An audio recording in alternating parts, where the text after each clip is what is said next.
eu quero dizer a vocês que eu me sinto em casa, apesar de ser um presbiteriano em uma igreja batista, viu? Essa história de primo comigo não cola. Porque afinal de contas Deus não tem sobrinho, Deus não tem neto, Deus tem filhos, não é verdade? E eu sou de uma família meio misturada, entendeu? A minha mãe, por exemplo, é lá da Batista da Lagoinha. Eu tenho primo, tio que são pastores lá. Minha família tem batista para todo lado, tem gente que é presbiteriano, tem gente que não é nenhum dos dois, está em outras denominações aí. E nós temos o Ministério Fidelidade, que esteve tocando agora, já há 2005, há 12 anos.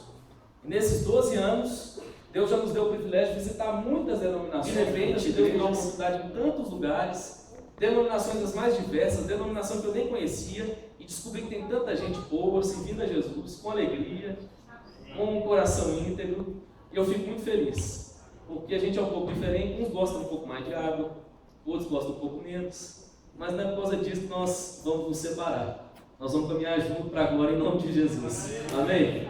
E hoje eu vim aqui não para falar das diferenças, mas para a gente conversar um pouco sobre aquilo que nos une, o amor de Deus, a palavra do Senhor, ela é objetiva, ela é clara, ela nos instrui acerca de tantas coisas, e esse assunto que os irmãos escolheram para tratar nessa semana quente, um assunto muito pertinente, a gente refletir sobre a obra do Espírito Santo de Deus. Eu confesso a você que eu já há alguns anos, eu sou assim, um pouco curioso de algumas coisas e acabei enveredando nos meus estudos, principalmente já estudos mais acadêmicos, seminário, curso depois disso, para pesquisar um pouco mais desse cenário religioso brasileiro. A gente tem tanta diversidade e ao mesmo tempo que essa diversidade ela é boa, nós vemos também que essa diversidade nos leva para um mau caminho. Infelizmente, nós somos uma igreja evangélica brasileira com um percentual grande de convertidos, ou pelo menos de membros, mas o que nós percebemos é que esse número cada vez crescente de evangélicos não tem gerado aquela mudança que a gente esperava que acontecesse nessa nação. Quando nós olhamos para a Europa, quando nós olhamos para outros países, nós percebemos que quando o evangelho invadiu esses lugares e pessoas foram se convertendo, houve mudança. Na Inglaterra, por exemplo, os bares começaram a fechar, boates se tornando igreja, uma Bíblia na mão de cada família, culto doméstico era a coisa mais comum de se ver na Inglaterra naquele período. E no Brasil nós vemos um negócio estranho, que aumenta o número de evangélicos, mas cada vez o nosso país vai de mal a pior. Um cenário terrível na política, de corrupção, de falta de integridade, e muitos que se dizem evangélicos estão lá no meio. Um cenário difícil na segurança pública, violência, gente, está difícil. A gente está andando assustado, a gente que mora em capital, quando eu vou para o interior eu relaxo um pouco. Mas dentro de uma cidade como Belo Horizonte, a gente vive o tempo inteiro preocupado e com medo, e porta trancada, e grade, e alarme, e câmera, e o carro com seguro, e alarme de cá, e a gente anda assustado, olhando na esquina. E eu entendo que há uma incompreensão com respeito à obra do Espírito Santo. E nessa noite eu quero conversar um pouco com você sobre isso. Nosso país, ele dá uma ênfase, na minha opinião, exagerada nos dons do Espírito. Esquece que só tem dom do Espírito aquele que nasceu de novo. E a evidência de que alguém nasceu de novo não são os dons do Espírito. A primeira evidência é o fruto do Espírito. Transformação de vida. É interessante porque a palavra escolhida é fruto. E o nosso Senhor Jesus, ele já disse lá no Evangelho que pelo fruto nós conhecemos a árvore. Olha que interessante. Os dons nós podemos nos iludir porque há uma certa facilidade em algumas pessoas de imitar os dons do Espírito. Tem gente que imita oração em línguas. Tem gente que imita uma série de dons. E de repente a gente pode ser enganado por esse tipo de comportamento, mas deixa eu te dizer uma coisa, você tem algo que não tem como nós nos enganarmos, fruto do Espírito. Amor, longanimidade, benignidade, e aquilo que a Bíblia diz que deve fazer parte do caráter de um servo de Deus. Quero ler com você nessa noite então, Gálatas capítulo 5, abre lá comigo por favor, para nós seguirmos a nossa conversa. Gálatas capítulo 5, quando você abre eu já aproveito alguns segundos para te dizer, eu não quero de forma alguma menosprezar, viu, os dons do Espírito, Recentemente eu conversava com alguém e dizia sobre uma outra preocupação que eu tenho. A igreja evangélica brasileira hoje é uma igreja que valoriza muito os talentos. O talento artístico, principalmente. E com isso, muitas vezes, nós nos enganamos, achando que o fato de alguém ter talento para cantar, talento para exercer algum dom artístico, seja de música, dança, teatro, por causa do talento, a gente costuma falar assim, nossa, que pessoa ungida. Deixa eu te dizer uma coisa, tem gente fora da igreja que faz isso às vezes melhor que nós. Não é sem motivo que a música, por exemplo, começou entre os ímpios. Você dá uma olhada lá no início de Gênesis, foi a descendência de Caim, que confeccionou os primeiros instrumentos e começaram a tocar. Os filhos das trevas às vezes são mais prudentes do que os filhos da luz. Mas irmãos, o dom do Espírito, os dons do Espírito, eles são ímpares. Nós distinguimos também o servo de Deus através dos dons, mas eu quero chamar a sua atenção para aquilo que vem primeiro. E é o que nós vamos ouvir aqui em Gálatas. Eu quero ler a partir do verso 13. Olha o que diz o texto. Porque vós, irmãos, fostes chamados à liberdade. Porém não useis da liberdade para dar ocasião à carne. Sede antes servos uns dos outros, pelo amor. Porque toda a lei se cumpre em um só preceito, a saber, amarás o teu próximo como a ti mesmo. Se vós, porém, vos mordeis e devorais uns aos outros, vede que não sejais mutuamente destruídos. Digo, porém, andai no Espírito, e jamais satisfareis a concupiscência da carne. Porque a carne milita contra o Espírito, e o Espírito contra a carne, porque são opostos entre si, para que não façais o que porventura seja do vosso querer. Mas se sois guiados pelo Espírito, não estáis sob a lei. Ora, as obras da carne são conhecidas, e são prostituição, impureza, lascívia, idolatria, feitiçarias, inimizades, porfias, ciúmes, iras, discórdias, dissensões, facções, invejas, bebedices, glutonarias e coisas semelhantes a estas, a respeito das quais eu vos declaro, como já outrora vos preveni, que não herdarão o reino de Deus os que tais coisas praticam. Mas o fruto do Espírito é amor, alegria, paz, longanimidade, benignidade, bondade, fidelidade, mansidão, domínio próprio. Contra estas coisas não há lei. E os que são de Cristo Jesus crucificaram a carne com as suas paixões e concupiscências. Se vivemos no Espírito, andemos também no Espírito. Não nos deixemos possuir de vanglória, provocando uns aos outros, tendo inveja uns dos outros. Continua comigo a leitura. Irmãos, se alguém for surpreendido em alguma falta, vós que sois espirituais, corrigiu com espírito de brandura, e guarda-te para que não sejas também tentado. Levai as cargas uns dos outros, e assim cumprireis a lei de Cristo. Porque se alguém julga ser alguma coisa, não sendo nada, a si mesmo se engana. Mas prove cada um o seu labor, e então terá motivo de gloriar-se unicamente em si e não em outro, porque cada um levará o seu próprio fardo. Mas aquele que está sendo instruído na palavra, faça participante de todas as coisas boas aquele que o instrui. Não vos enganeis, de Deus não se zomba, pois aquilo que o homem semear, isso também ceifará. Porque o que semeia para a sua própria carne, da carne colherá corrupção. Mas o que semeia para o Espírito, do Espírito colherá a vida eterna. E não nos cansemos de fazer o bem, porque a seu tempo ceifaremos, se não desfalecermos. Por isso, enquanto tivermos oportunidade, façamos o bem a todos, mas principalmente aos da família da fé. Pode curvar sua cabeça mais uma vez, por favor? Santo Deus, nós te louvamos nessa noite, mais uma vez. Agora, com uma gratidão profunda, por termos a tua palavra diante de nós. Muito obrigado, porque no meio de um mundo de tantas vozes, nós temos uma voz que é distinta, é a voz do Senhor. Muito obrigado, porque a voz do Senhor é clara, é objetiva, é simples, e ela é acessível a nós. Muito obrigado, porque o Senhor fala conosco por meio da tua palavra. E é por isso que nessa noite nós pedimos humildemente que o Senhor aplique esse texto que foi lido ao nosso coração. Teu Santo Espírito, que é vivo, poderoso, presente nesse lugar, presente em cada um de nós, que Ele possa aplicar essa mensagem ao coração de cada um, na realidade, na necessidade de cada coração. Usa a minha vida, Pai, para o louvor da tua glória, Senhor. E que o Senhor seja glorificado em mim, Deus. Toda a honra e glória seja dada ao Senhor nessa noite, pela tua palavra, Deus. Em nome de Jesus. Amém. Amém. Pode se sentar, meu irmão. Eu quero te dizer que eu já estou pressupondo também que eu estou falando para crentes hoje. Mesmo porque estar na igreja numa segunda-feira à noite, geralmente é coisa de crente. Não é assim? Semana está começando, dia corrido, a pessoa está a semana inteira ainda com trabalho, com escola, com um monte de coisa. Mas, irmãos, aqueles que amam o Senhor e a sua palavra, não medem esforço para estar na presença do Senhor. Eu louvo a Deus pela sua vida que está aqui. Se você der uma olhada nesse texto comigo, se você der uma pensada na mensagem de Gálatas, você vai perceber que o apóstolo Paulo, ele tinha basicamente dois grupos que causavam problemas para ele nessa época.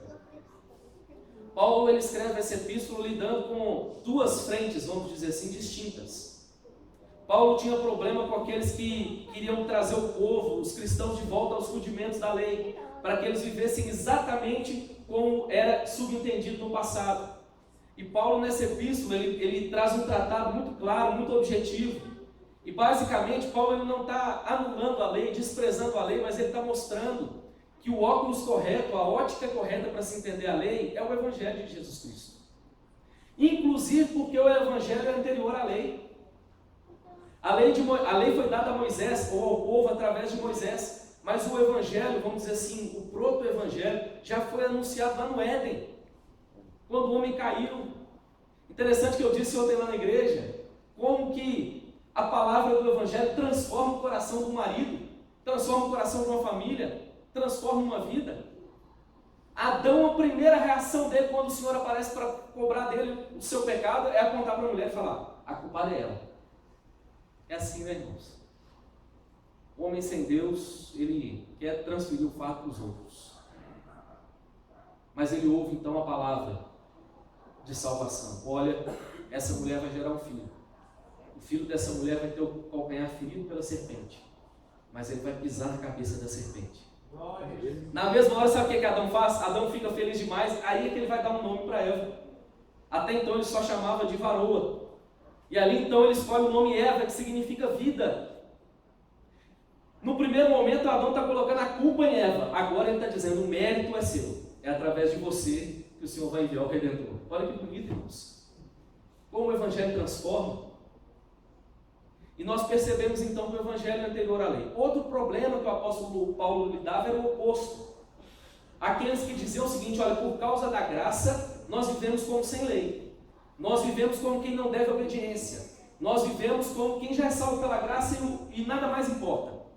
Não importa como vivemos.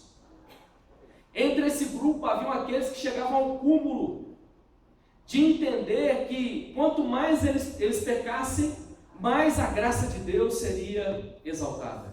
Então eles viviam uma vida de pecado, de depravação, participação nas festas pagãs, participação na festa inclusive com culto, onde havia orgia sexual, e gente que dizia que fazia isso por causa da graça de Deus. Ai, irmãos, como essa mensagem de Gálatas é presente nos nossos dias. Como nós lidamos com esses dois problemas. Aqueles que são legalistas, você já viu que tem crente assim? Que gosta de inventar regra que a Bíblia nunca colocou? E o pior não são as regras que ele inventa, mas a maneira como ele impõe sobre os outros. Fardos pesados, que como disse Jesus para os fariseus, eles mesmos não eram capazes de carregar. Mas por outro lado, irmãos, nós temos aqueles que zombam da fé, vivendo uma vida depravada, uma vida toda avacalhada, e dizendo que são salvos pela graça em Jesus Cristo. Aqui, irmãos, Paulo nos desafia a colocar a coisa de maneira equilibrada. E ele nos mostra quem são aqueles que de verdade andam no Espírito. É interessante porque a expressão que Paulo usa é andar no Espírito. Essa expressão no tempo verbal que ele está usando aqui significa que não é algo que acontece apenas um dia. Não é uma experiência de final de semana. Não é uma experiência de um congresso. Não é uma experiência de um momento devocional. Mas tem a ver com a vida daquele que foi transformado pelo Evangelho de Jesus Cristo. É algo cotidiano. Algo que faz parte de todo o seu viver. Meu irmão, o Evangelho tem muito a ver com o domingo, com as nossas celebrações, mas ele também tem muito a ver com a nossa segunda-feira. Preguei sobre Provérbios ontem. E diz para a igreja que uma das belezas de nós meditarmos nesses livros de sabedoria é porque nós percebemos o quanto a Bíblia é profunda. Doutrinas, irmãos, complexas, profundas, que aliás nos mostram ou nos lembram a grandeza do nosso Deus. O Deus das Escrituras não foi inventado pela mão humana, não foi inventado pela mente humana. E uma das provas disso é a insondável riqueza do conhecimento de Deus. Nós, ainda que estudemos, que nos apliquemos, tem coisa, irmãos, que a gente não vai conseguir explicar. E eu prefiro me calar. Como pastor, tem hora que eu digo, eu não sei. É mais prudente, é mais sábio, entendo eu. Mas a Bíblia também é simples. E ela trata do cotidiano, da vida da dona de casa, do profissional liberal, do empregado, do dono de empresa. A Bíblia trata das coisas mais simples e corriqueiras da vida. E quando nós olhamos para esse texto, nós percebemos que o apóstolo Paulo trata então acerca desse que anda no Espírito. Esse que o Evangelho transformou de tal forma que todo o seu viver é coerente com a fé que ele diz ter. Irmãos, hoje nosso clamor precisa ser por coerência, para que a mensagem que nós pregamos seja a mensagem que nós vivemos. O Evangelho, meu irmão, disse Jesus, é de dentro para fora. Não é o que entra que o contamina. O problema é o problema do coração. Tem muita gente que tem o jargão evangélico. Você encontra com ele no trabalho, ele dá a paz do Senhor. Se você falar alguma coisa que ele não gosta, ele vai falar, está amarrado, misericórdia. Você conhece gente assim? Sabe o jargão inteiro, mas é só do lado de fora. É copo lavado por fora, como faziam os fariseus. Mas o Evangelho, meu irmão, ele transforma de dentro para fora. E quando nós olhamos para esse livro, eu estou agilizando aqui para a gente não ficar com um horário muito extenso, tá? Nós percebemos então algumas marcas daqueles que andam na verdade. Já vou te adiantar. Eu quero tratar com você de coisas simples nessa noite. Talvez você tenha expectativa para essa semana de coisas profundas, de coisas assim quentes do Espírito Santo de Deus. Creio que talvez em outro momento você viva experiências diferentes da que vai viver hoje. Mas deixa eu te dizer uma coisa. Eu vim aqui para tratar com você de coisas simples. Porque eu entendo que é onde nós temos falhado. Nosso acampamento há 2 semanas atrás, os jovens colocaram um tema simples para uma reflexão. Quando levaram essa reflexão para o grupo, eu disse para eles, falei, olha, esse negócio é perigoso. Porque geralmente o simples é o que a gente precisa tomar mais cuidado. É o que a gente precisa refletir com mais zelo. Eu tinha um professor no seminário, que ele fazia uma pergunta que demorava mais ou menos uns 5 minutos. E ele falava aquelas palavras difíceis para quem já estudou teologia, e vai falando de supralapsarianismo. Na época eu ficava perguntando se era do meu de passar no cabelo. E ele falava 5 minutos, aquela pergunta difícil. Aí ele terminava dizendo assim, sim ou não? Aí eu até respirava. Aí colocava no papel, sim. Aí ele falava, agora a pergunta curta é a mais difícil de responder. Por quê? E aí, irmãos, era coisa difícil de pôr no papel.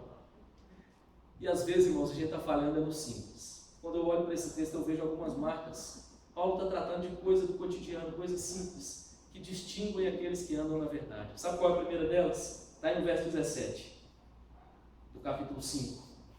O verso diz assim, porque a carne milita contra o Espírito, e o Espírito contra a carne, porque são opostos entre si, para que não façais o que porventura seja do vosso querer. Quando nós olhamos para essa passagem de maneira ampla, entendo que esse verso traduz um pouco o que eu quero chamar a sua atenção. O apóstolo Paulo está nos mostrando nesse livro, irmãos, que a primeira marca daquele que anda anda no Espírito é buscar fazer a vontade de Deus e não a sua. Conformar a sua vontade à vontade de Deus. Que difícil, irmãos. As nossas igrejas têm enchido de pessoas que trazem uma série de sonhos para que Deus possa realizar. E eu sei que Deus realiza muitos sonhos. Eu já tenho experiência disso. Um deles, além da minha esposa que estava aqui cantando, a minha filhinha estava no colo aqui também, da minha cunhada. Sonho que a gente tinha de ter filho. Deus fez muita coisa. Se eu fosse contar aqui, a gente talvez gastaria o resto do tempo da mensagem. Dificuldade para engravidar, e de repente, quando a gente faz um compromisso com Deus, a gravidez chega, e de repente a gente descobre que a menina tinha uma má formação, uma série de problemas que ela podia ter de saúde, uma gravidez meio que sombria por causa disso, mas o Senhor permitiu que ela nascesse, fizesse cirurgia e tudo corresse bem. Irmãos, eu sei o que é sonhar e ver o Senhor realizando o sonho. Mas deixa eu te dizer uma coisa, eu me alegro porque o Deus que eu sirvo é um Deus que também frustra sonhos. Tem coisa que a gente sonha que se Deus realizasse a gente ia quebrar a cara. Louvado seja Deus porque Ele frustra. Os meus pensamentos não são os vossos pensamentos, nem os meus caminhos. Os meus pensamentos são mais elevados.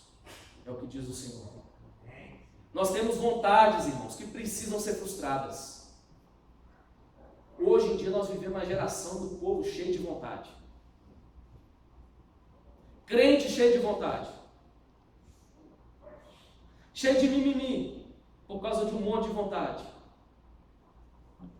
Nós temos dificuldade em buscar e entender qual é a vontade de Deus. Você quer um exemplo? Ministerialmente. Está cheio de gente na igreja fazendo algo que ela não tem nenhum chamado, nenhum talento, nenhum dom para fazer. Mas é o que ela gosta. É o que ela tem vontade. Eu tenho lidado nesses anos com uma dificuldade, irmãos, como pastor. Gente que chega, por exemplo, no louvor, né, Tiago? Tiago é o líder do louvor lá da Betel. Irmãos, o que eu tenho que falar para ele, não dá. Hoje não dá. Não foi para isso que Deus te chamou, meu filho. Se Ele te chamou para isso, Ele tem que ter te dado um mínimo de talento e habilidade para fazer o que Ele te chamou. E às vezes a pessoa tem tanto talento em outra área, ela diz, não, mas eu recebi uma revelação que é isso. Eu, puxa vida, mas que revelação é essa? Como é que pode haver incoerência em Deus? Quando eu olho para a palavra de Deus, eu percebo desde o Antigo Testamento que o Senhor capacitava aqueles que Ele chamava. Eis que escolhi a Bezalel e o dotei de capacidade, de talento, de sabedoria. É Ele que vai construir o tabernáculo. Foi assim, irmãos. Quando nós olhamos para a Bíblia, o tempo inteiro foi assim. É óbvio que como pastor eu preciso ter sabedoria. E às vezes a pessoa que está me procurando ainda não exercitou aquele talento ou aquele dom que ela recebeu ao ponto daquilo já amadurecer e já ficar claro aquilo que ela tem. Então geralmente eu digo, hoje não. Pode ser que amanhã seja assim. Se você entende que isso é que é a vontade de Deus, se esforce, meu irmão. Batalhe por aquilo que o Senhor colocou nas suas mãos. Gente que quer pregar o Evangelho. Não, pastor, eu queria ter oportunidade para pregar, mas o cidadão mal lê a Bíblia. Não frequenta escola dominical. Está entendendo? E eu estou citando aqui algumas coisas práticas para a gente tentar refletir no resto todo. Meu irmão, servir ao Senhor e andar no Espírito tem a ver com ter um coração sensível para entender a vontade de Deus e anular a nossa. Eu quero muito isso, mas Senhor, eu já entendi que não é. Então, está nas mãos do Senhor. Segundo lugar, quando nós olhamos para esse texto, para essa passagem que nós lemos, nós percebemos que aqueles que andam no Espírito têm como segunda marca distintiva o serviço. Aqueles que andam no Espírito servem uns aos outros. Gálatas 5,13. Olha o que Paulo diz aí. Porque vós, irmãos, fostes chamados à liberdade, porém não useis da liberdade para dar ocasião à carne. Sede antes servos uns dos outros pelo amor. Interessante, irmãos, que o nosso Senhor nos deixou o exemplo. O maior de todos foi servo. Na noite em que ele foi traído, me chama a atenção que ele se viu de tal forma que ele não só despiu da túnica, tomou uma bacia e começou a lavar os pés dos discípulos, como ele fez isso com Judas. Tem gente na igreja escolhendo quem vai servir. Não, pastor, fulano não merece isso não. O senhor não sabe o que ele fez comigo. Ah, meu irmão, eu sei o que Judas fez com Jesus. Eu sei que na noite que ele foi traído, ele lavou os pés dos discípulos. Somos chamados para servir, irmãos. Alguém já disse que crente que não serve, não serve. Nós somos chamados, irmãos, para servirmos uns aos outros. E eu não estou falando só da igreja, não. Eu estou falando lá do seu lar. Quem sabe você não pode desfrutar de um casamento melhor se você entender que você foi chamado para servir dentro de casa e não para ser servido. Tem gente hoje dando ouvido demais nas vozes do mundo. Não, pastor, eu tenho que lutar pelos meus direitos. É o meu direito, é justo? Ô, minha irmã, é justo, é seu direito. Mas deixa eu te dizer uma coisa, como servo de Deus, nós somos chamados a muitas vezes abrir mão do nosso direito e servir em amor.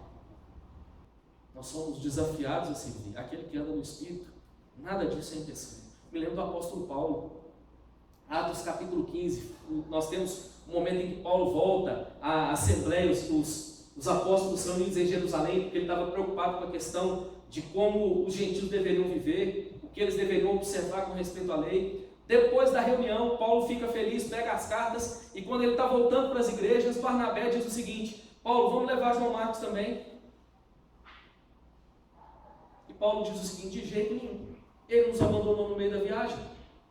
E o texto diz que houve entre eles tal desavença a ponto de separarem-se. Interessante, irmãos. Eu entendo que em primeiro lugar, essa desavença foi uma desavença, Deus estava nesse negócio. Barnabé tinha uma vocação, era de discipular. E ele discipulou o apóstolo Paulo. E ele percebeu que Marcos precisava de auxílio. Louvado seja Deus pela vida de Barnabé. Foi ele quem trabalhou em João Marcos, e ele foi depois o homem que deixou um evangelho para a gente ler. Marcos. Louvado seja a vida do apóstolo Paulo, porque ele entendia que o chamado de Deus para ele era urgente. Ele não tinha tempo a perder com João Marcos naquele momento, irmãos. Era diferente o caso dele, e ele precisava voltar logo para as igrejas, e ele foi com Silas. Irmãos, ele encontrou um jovem no caminho, logo no capítulo 16, chamado Timóteo. É aqui que Timóteo é chamado para andar com Paulo. Louvado seja Deus pelo apóstolo Paulo. Sabe qual que é o nosso problema? Ao primeiro sinal de dificuldade a gente para. Mas a Bíblia nos lembra, irmãos, que aqueles que andam na verdade, aqueles que andam no Espírito, eles têm como marca o serviço. Eles não se cansam de servir. Eles servem quem não merece. Eles servem o tempo inteiro. Eles servem sem receber nada em troca. E se alegram em servir. Hoje nós estamos numa igreja de gente que gosta de ser servida, irmãos. Hoje nós estamos numa igreja evangélica brasileira que gosta dos grandes eventos. E a pessoa chega e ela quer que esteja tudo em ordem. E de repente ela entra na igreja e fala assim: não gostei. Aquela luz ali ficou batendo assim no meu olho e me atrapalhou na hora do culto. Ah, não gostei. O som não estava no volume que eu gostava. Mas a pessoa fica incomodada porque a vontade dela não foi feita, porque ela não foi servida como ela gostaria. Está entendendo? Coisa pequena, meu irmão. Coisa pequena de gente que está buscando ser servido, porque não está andando no Espírito. Mas aquele que nasceu de novo e anda no Espírito, ele tem como marca distintiva o serviço. Meu irmão, tem muita coisa para fazer ainda na igreja, viu? Tenho certeza que se você procurar o seu pastor, nós temos tanta coisa. A Betel hoje é uma igreja que está com quase 700 membros. Irmãos, quanto mais a igreja cresce, quanto mais surgem novos ministérios, mais eu descubro que tem tanta coisa que a gente precisa fazer, tanta coisa que a gente podia fazer melhor. E de repente, 20% da igreja trabalhando e 80% sentada assistindo. Mas, meu irmão, aquele que anda no Espírito é chamado para servir. Terceiro lugar, quando nós olhamos para essa passagem, nós vemos ainda uma terceira marca do Espírito, daquele que anda no Espírito, no capítulo 6, o verso 1.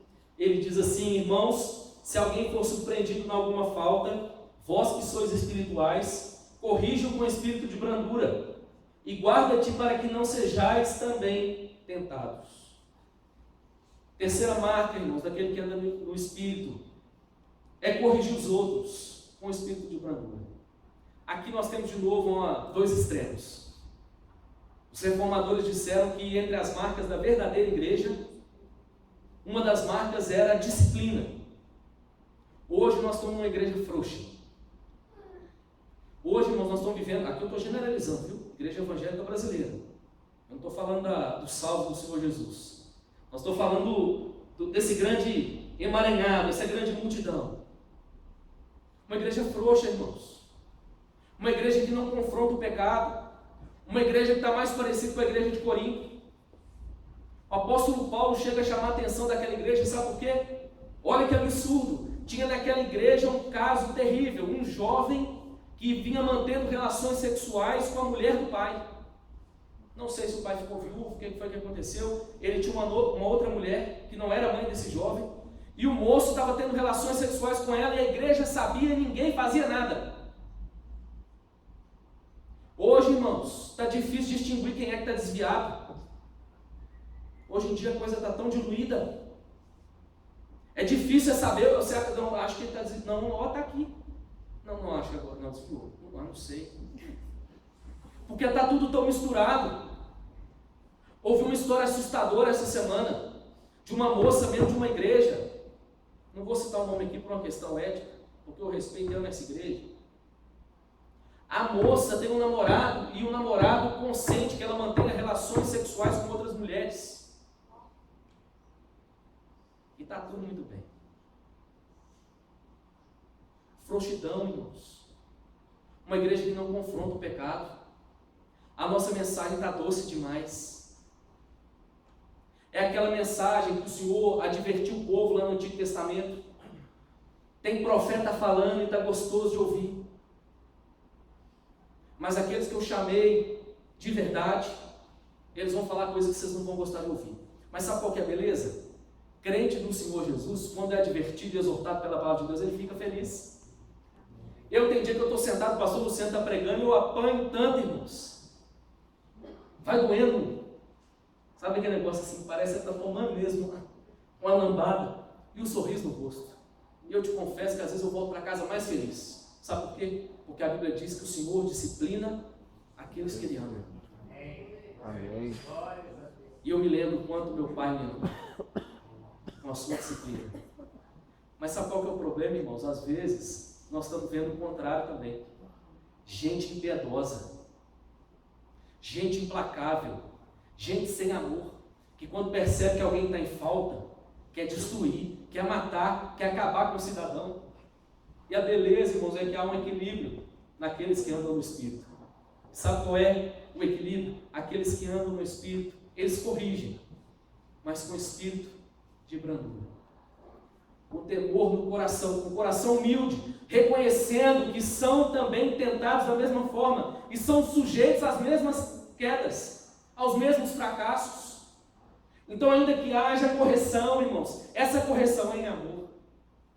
Irmãos, quando há correção em amor, eu quero te dizer que nesses 6 anos de ministério eu tenho aprendido uma coisa. Geralmente, quando as pessoas estão indo de mal a pior, e nós chegamos e fazemos como o Senhor Jesus nos ensinou, corrigimos pessoalmente e não colocando na rádio corredor da igreja, como essas pessoas tendem a nos amar ainda mais. Correção, irmãos. Não é deixar o povo viver de qualquer jeito, não. Mas aqui, em amor. Seu irmão foi pego em falta, você viu que tem alguma coisa errada, não precisa trazer para o pastor, não. Vai primeiro você e ele. Foi o que Jesus ensinou. Se ele te ouvir, você ganhou o seu irmão. Se ele não te ouvir, aí você pega 2 testemunhas e leva. Se ele ouvir você e as testemunhas, você ganhou o seu irmão. Se ele não te ouvir, aí você leva para a igreja. Se ele ouvir a igreja, louvado seja Deus. Ganhou o seu irmão. Se ele não ouvir, Deus te abençoe, vai em paz. Aqui não é o seu lugar. Aqui é o lugar daqueles que querem andar no Espírito. Então o que diz Jesus? Considera-o como gentio e publicano. Quarta e última marca para nós terminarmos. Quando nós olhamos para esse texto, irmãos, nós ainda percebemos no verso 7, o texto dizendo o seguinte: olha daqui em diante. Não vos enganeis, de Deus não se zomba, pois aquilo que o homem semear, isso também ceifará. Interessante que esse verso tem sido muito usado nas nossas igrejas. E eu entendo que muitas vezes levando para uma mensagem secundária, às vezes até uma mensagem que não é do verso. Vamos ler o restante para a gente entender qual é o contexto que Paulo está dizendo isso. Olha o verso 8. Porque o que semeia para a sua própria carne, da carne colherá corrupção. Mas o que semeia para o Espírito, do Espírito colherá vida eterna. E não nos cansemos de fazer o bem, porque a seu tempo ceifaremos, se não desfalecermos. Por isso, enquanto tivermos oportunidade, façamos o bem a todos, mas principalmente aos da família da fé. A quarta e última marca daqueles que andam no Espírito é que eles semeiam bem. Está claro aí no texto. Aqueles que andam no Espírito, eles semeiam o bem a todos. Sabe o que nós estamos identificando aqui nesse texto? Sabe o que Paulo está combatendo? Um pensamento equivocado também nos nossos dias, de que crente tem que ser chato, de que crente tem que incomodar os outros. Estava passando numa rua de Belo Horizonte e me chamou a atenção, porque tinha uma pichação do lado de fora da igreja, e a pichação era mais ou menos o seguinte: falem mais baixo, gritem mais baixo, orem mais baixo, Deus não é surdo. É óbvio, irmãos, que eu sou pastor, eu sei como é que são as coisas. Se abre um baile funk, o cara não fala nada. Mas na igreja, com 10 decibéis, ele já está incomodado. É óbvio, irmãos, nós não somos ingênuos em relação a isso. Mas aqui, a gente pode esforçar um pouco mais? A gente pode pensar um pouco mais? A gente pode modificar um pouco? Então vamos fazer. O que a gente pode fazer para ser um pouco mais agradável para os de fora? Interessante que a igreja de Atos, a Bíblia fala que ela caía na simpatia do povo, e dia a dia o Senhor acrescentava os que iam sendo salvos. Hoje, irmãos, nós estamos cansados de ver crente antipático. O camarada chega na roda, todo mundo levanta e sai. O cidadão não consegue ser feliz e desfrutar daquilo que Deus criou. Deixa eu te dizer uma coisa, como pastor eu tenho aprendido uma coisa: há tempo para todo propósito. Tempo da gente dobrar o joelho e orar, tempo da gente buscar o Senhor, mas tem tempo de jogar bola também, viu? Tempo de assistir um futebol, tempo da gente comer um churrasco, tempo da gente talvez jogar um videogame, tempo da gente semear o bem. Tem gente que parece que olha para o mundo e fala assim: olha, esse mundo tenebroso não tem nada que a gente possa aproveitar. Meu irmão, isso é uma incompreensão. A Bíblia diz que esse mundo foi criado pelo nosso Deus, e ele foi criado para o nosso deleite. É óbvio que muita coisa foi corrompida, e nós não vamos sair por aí desfrutando daquilo que está corrompido, de maneira equivocada. Mas, meu irmão, eu vou para a praia e eu fico feliz, viu? Eu entro no mar, e eu fico com um peixe-boi lá dentro. Curtindo a água, olhando para a natureza, pensando no meu Criador, feliz da vida, porque o meu Senhor me deu a oportunidade de desfrutar da vida, e não só de desfrutar, de fazer com que as pessoas também, e vice-versa, que nós desfrutemos da companhia uns dos outros. É saber sentar com gente que não é crente, ter o que conversar, gente. É óbvio, a gente precisa aproveitar as oportunidades, e se houver uma oportunidade, nós vamos falar de Deus, vamos falar da palavra de Deus. Mas aqui, semear o bem. Será que tem algo que eu posso fazer por essa pessoa que está me perseguindo no trabalho? Será que tem algo que eu posso fazer por essa pessoa dentro da minha casa que está pegando no meu pé? E eu tenho descoberto, irmãos, que quanto mais a gente entende isso e semeia o bem, mais a gente destrói aquele que de repente tem tido uma carapuça de força e de ignorância. Irmãos, a gente desconstrói. É semeando bem que de repente a gente quebra o arrogante, o orgulhoso. Nós somos chamados, irmãos, a semear o bem. E só para terminar, e Paulo fala que a gente precisa fazer isso começando entre os da família da fé. Hoje, o que está acontecendo na igreja evangélica brasileira é que os crentes não param na igreja. A oferta é grande. O pastor falou que eu não gostei, tem outra igreja aqui do lado. Alguém me tratou de um jeito que eu não gostei, vou para outro lugar. Mas, irmãos, nós somos chamados não só para ter pele grossa, viu? Crente tem que ser assim, pele grossa, coração mole. Mas hoje em dia está ao contrário. Coração duro e a pele fininha. Qualquer coisinha também. Não, irmãos, pele grossa para resistir. E ao mesmo tempo, coração esforçado para semear o bem. Pisou em você? Ama, cuida, abençoa. Meu irmão, tapa de luva. É a gente interpretar da maneira mais correta o que Jesus disse: se alguém te ferir uma face, dê também a outra. tem problema não, você fez isso comigo, mas está aqui, ó. Eu te amo e quero te servir. E quero fazer o bem por você. Meu irmão, isso é andar no Espírito. Tudo mais é muito importante, é muito bonito, mas precisa ser consequência de um coração que realmente nasceu de novo, de uma vida que realmente foi transformada pelo Evangelho de Jesus Cristo, de alguém que de fato é morada do Espírito Santo de Deus. Isso é distintivo. As outras coisas vão sendo agregadas e nós vamos nos alegrando ainda mais em Deus, percebendo os dons sendo exercidos pela igreja, a igreja florescendo em dons, o Espírito Santo enchendo, aquecendo, ardendo o coração. Meu irmão, bênção da parte de Deus para nós. Amém? Amém. Essas são as marcas que o apóstolo Paulo nos apresenta daqueles que andam na verdade. Tem um pastor presbiteriano, hoje os batistas estão convidando ele para pregar, ele vai em muitos congressos, que é o reverendo Augusto Nicodemos. Tem uma frase dele que eu achei interessante, que tem a ver com esse assunto para a gente concluir. Ele diz o seguinte: cristão frio não é aquele que não grita, não pula, não gira e não faz barulho. Cristão frio é aquele que, escutando a verdade do Evangelho, não a coloca em prática no seu dia a dia. Hoje em dia, meu irmão, tem muito barulho. Tem muito barulho. Nada contra, viu? Eu gosto de um negócio assim, eu sou um presbiteriano meio diferente, eu gosto de um negócio mais quentinho, viu? Tem algumas igrejas, deixa eu falar baixo, para de fumar aí, brincando. Tem umas igrejas presbiterianas assim, mais conservadoras. A gente fala, né, que a gente tem assim até dificuldade. Eu fui numa igreja pregar, irmãos. Puxa vida, eu fiquei incomodado, porque eu sentei, pastor, me colocaram num banco, uma poltrona, no meio do púlpito. Irmãos, eu falando assim, parecia que eu estava sozinho naquele lugar. Eu escutava as asas das moscas. Eu confesso a você que eu gosto de um negócio assim, mais quentinho, viu? Mas eu sei que isso não é sinal de alguém que realmente foi transformado pelo Evangelho.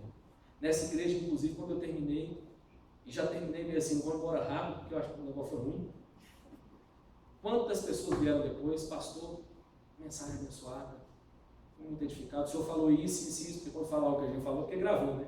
Que realmente prestou atenção e foi tocado pela mensagem. Irmãos, a gente ilude muitas vezes, mas eu louvo a Deus porque Jesus nos ensinou que o Evangelho é transformação de dentro para fora.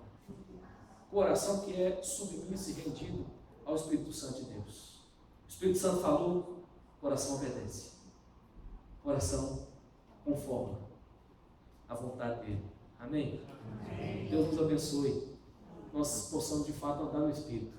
Que Belo Horizonte seja uma cidade cheia de gente que anda no Espírito. Para a gente transformar essa cidade. O nosso país seja um país ainda, irmãos, eu sonho com isso, viu? Cheio de gente andando no Espírito. Se você está acompanhando a realidade, por exemplo, no Rio de Janeiro, já morreram 90 policiais esse ano. Faz as contas. Tem país que é chamado de país em guerra que não morre tanto. Tem um negócio errado, não tem não? Que Deus possa levantar uma igreja forte mesmo, irmãos. Uma igreja cheia do Espírito. Uma igreja que anda no Espírito. Para a gente ver esse país transformado. E deixa eu te dizer uma coisa. Eu e você somos privilegiados, porque nessa noite o Senhor fala no nosso coração e nos desafia a responder a sua mensagem. Amém. Quero orar com você. Pode ficar de pé no seu lugar, por favor. Vou te convidar a dobrar a sua cabeça, fechar os seus olhos, para a gente falar com o Senhor. Santo Deus, nós te louvamos nessa noite mais uma vez. Agora nós te louvamos agradecendo, Pai, porque a tua santa palavra é poderosa e viva. Aleluia. Ela penetra no mais íntimo do nosso coração. Ela nos sonda. Muito obrigado porque a tua palavra e o teu Santo Espírito nos conhece, Deus, em cada detalhe. Muito obrigado, Deus, porque aquilo que eu não posso fazer como pregador, o teu Espírito pode. Que é sondando o coração, para ir no mais íntimo e transformar o coração, Deus. Muito obrigado porque o teu Santo Espírito esteve aqui, Pai, ministrando aos nossos corações a tua palavra. Muito obrigado porque Ele está aqui nos transformando. Muito obrigado porque Ele está nos conduzindo, Deus, àquele lugar, Deus, que o Senhor projetou para nós. Senhor, que o Senhor nos faça mesmo crentes que andem no Espírito. E o Senhor também nos encha de dons. E que esses dons sejam exercidos no seu potencial máximo. porque são dons exercidos por aqueles que realmente nasceram de novo, realmente receberam o Espírito, em nome de Jesus. Senhor, o Senhor sonda o nosso interior. Se alguém aqui tem tido dificuldade em render a sua vontade à vontade do Senhor, que o Senhor quebrante o coração nessa noite, em nome de Jesus. Dá-nos graça, Senhor. Se alguém aqui tem tido dificuldade em servir-nos, que o Senhor quebre o coração. Nós somos chamados a servir, Pai. Os nossos púlpitos hoje estão cheios de estrelas, mas o Senhor chama servos. Amém. Nos ajude, Deus, a sermos servos uns dos outros. Em nome de Jesus. Dá-nos graça, Senhor, a termos um coração que não é omisso, Pai, que corrige o irmão em falta, mas que nós possamos fazer isso em amor, com espírito de brandura, Deus, como quem quer sarar e não como quem quer matar, Deus, em nome dá-nos essa graça, Deus, em nome de Jesus. Nos ajude, Pai, a semearmos o bem, que a nossa igreja seja uma igreja agradável, Deus, uma igreja que abençoa os de fora, Deus, que a comunidade ao nosso redor seja tocada por nós, Deus, em nome de Jesus. Dá-nos a graça de tocarmos as pessoas no nosso trabalho, de tocarmos as pessoas na nossa casa, de tocarmos as pessoas na nossa escola, e onde estivermos. Pai, em nome de Jesus, que sejamos semeadores do bem, sabendo que nós colheremos aquilo que nós semearmos. Amém. Dá-nos essa graça, Pai. Nós vivemos hoje num país onde muita gente que se diz evangélico tem sido escândalo e vergonha no seu local de emprego. Empresários que não contratam evangélicos por causa do mau testemunho. Dá-nos a graça de semearmos o bem, de transformarmos o nosso local de trabalho, de sermos esforçados ao máximo, de vencermos a preguiça e de sermos bons profissionais, de sermos bons maridos, boas esposas, bons filhos, de sermos bons alunos, Pai.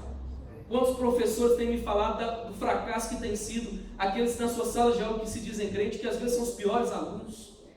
Dá-nos a graça de termos bons alunos, jovens como Daniel, que no meio de uma geração corrompida, Pai, ele escolheu não se contaminar e foi enriquecido pelo Senhor em sabedoria, conhecimento e inteligência. Dá-nos a graça de termos jovens assim, Deus, que possamos dar testemunho desses jovens, Pai, que estão ao nosso redor. Senhor, nos ajude para que possamos de fato andar no Espírito. Dá-nos essa graça, Deus, a vivermos o Evangelho do Senhor, Pai. Não só proclamá-lo, mas viver o Evangelho do Senhor. Eu te louvo nessa noite pela tua palavra, Deus, e pela graça, Deus, de podermos reconhecer, Pai, onde temos falhado e invocarmos ao Senhor para que o Senhor nos conduza, Pai, a correção, a transformação, para vivermos de acordo com a tua vontade. Eu te louvo nessa noite, te agradeço e oro em nome de Jesus. Amém.